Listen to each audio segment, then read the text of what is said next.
Tradhëtia e gruas kishte bërë që të niste gjithë çka ka ndodhur deri më sot, 1 vit e 6 muaj kërcënime dhe dhunë. Protagonistë të kësaj ngjarjeje janë një çift shqiptarësh të cilët janë prindër të 2 fëmijëve. Siç shkruajnë mediat italiane, shqiptarët banonin në breshja e gjatë kësaj kohe, edhe fëmijët e tyre kanë përjetuar momente të tmerrshme gjatë dhunës që babai ushtronte ndaj të shoqes, por gjithçka kishte nisur pasi ishte zbuluar tradhtia e gruas me kushuririn e burrit të saj.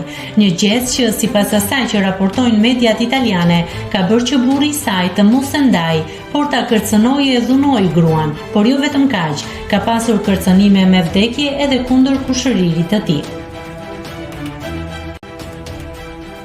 Nëse klikoni mbi butonin subscribe, do t'ju shfaqen të gjitha publikimet tona. Ju ftoj t'i bëni subscribe kanalit, të pëlqeni videot dhe të lini komentin tuaj.